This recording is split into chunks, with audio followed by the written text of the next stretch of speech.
Welcome to the Tesla Economist. Please hit the thumbs up and don't forget to subscribe. Whenever the legacy autos launch their new EVs, they like to distract us with the features of the car that are insignificant when it comes to the actual technology.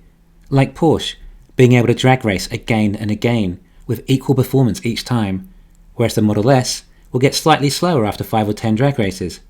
How often do you need to do consecutive quarter mile races? And it's not like by the 10th race the Model S has stopped working, it's still going to be insanely quick. We hear about the Ford F-150 Lightning with the largest frunk in the world and a new revolutionary way to hitch a trailer, and the Audi e-tron having outstanding stitching on their seats. They all have their gimmicks to distract you from the fact they can't deliver where it counts. They're comparing features instead of specifications. This is not an auto industry though, this is a technology industry now. Tesla has created a digital car. Everyone else is using a battery-powered mechanical car. Tesla is like Microsoft Word, and the others are showing off their electric typewriters. Tesla is literally a computer on wheels, and the specs that we should be comparing are range relative to price. That's the EV technology that matters. For example, if this was like computers, and Tesla releases a computer that has a 100 GHz processor and 256 GB of RAM at $2,000, and then the legacy computer companies try to compete and bring out a computer with a 50 GHz processor and 128 GB of RAM, except it costs $5,000. But they may advertise that it's available in 20 different colours, as if that's what matters the most. Well, this is exactly what's happened.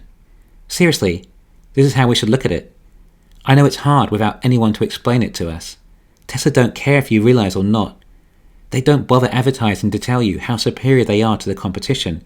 Hey, they don't even have a PR department. The product just speaks for itself.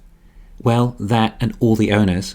So we're left listening to the companies that do have PR departments and spend a fortune on advertising to explain it all to us.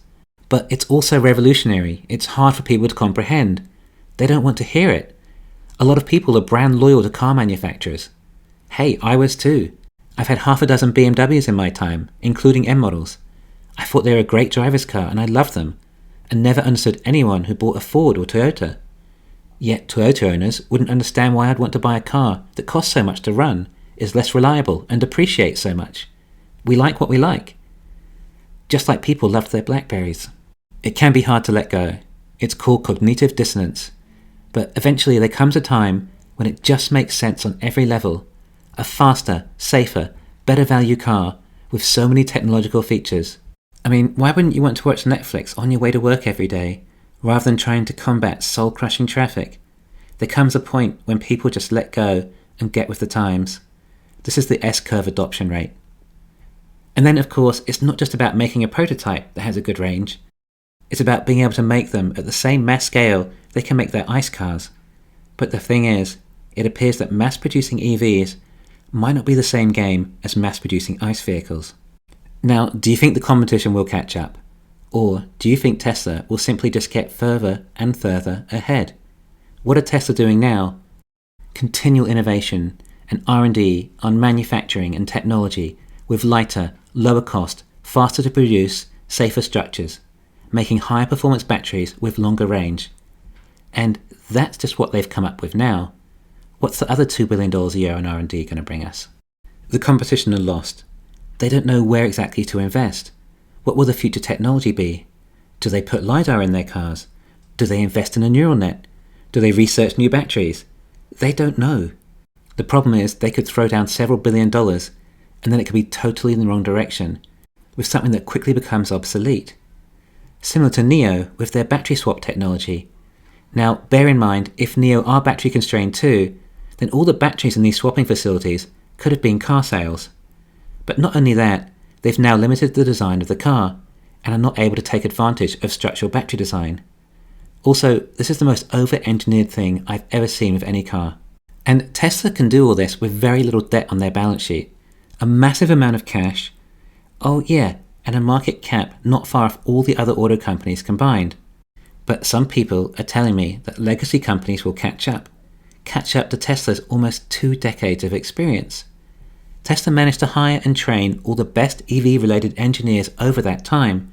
There are none left for legacy autos. Legacy auto companies are one of the largest advertisers in the world.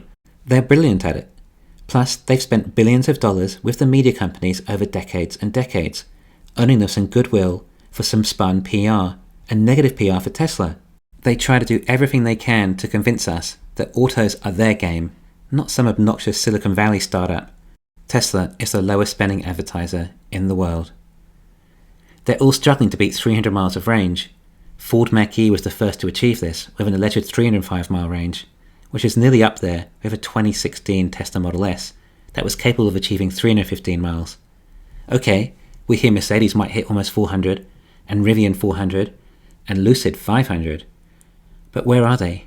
Right now, Tesla has a car that does over 400 miles of range that has been fully in production since last year. Using the generation of battery before the 2170, let alone the 4680, with the Plaid Plus coming out next year with an expected range of over 520 miles. The Mercedes is incredibly expensive. Sure, it's highly luxurious like a Mercedes should be. Rivian have actually done a great job. I think it's the best looking traditional shaped pickup truck I've ever seen, and loaded with application and practicality, has high performance and a decent range. Ford own a share in Rivian. You would think they would have been able to use some of the technology in the F-150 Lightning. Rivian's pickup truck is so much better looking inside and out. And then Lucid. They may genuinely be trying, but if they are, I think they're discovering it's much harder than they thought. Same for Rivian too, actually. Oh, but let's not also forget the winner of the longest range, NIO, claiming over 620 miles with a solid-state battery next year. Makes you wonder what else they might be lying about. You can say the competition are coming all you like, but it just means you're drinking their Kool-Aid. Until anyone can compete on range with Tesla at similar price points, then they're not there. And that's just one aspect. There's the whole technology side of Tesla too, the major one being FSD. But it doesn't stop there. Volvo market themselves as a safe car, but Tesla beat them at their game. Ferrari market themselves as a fast car. Tesla beat them at that. The F-150 market themselves somewhat on towing capacity. Tesla beat them on that. Tesla just needed to be an electric car with a decent range, and they would have had a position in the market. But they didn't stop there. They decided to beat all cars in all their segments. So for those of you out there who tell me that the competition is still coming, perhaps next time back it up with something substantial. Please tell me what it is I am missing or failing to understand. I'd be more than happy to look into it, research it, and even make a video on it. I'm not trying to be complacent here. Thanks for listening. Please hit the thumbs up and don't forget to subscribe.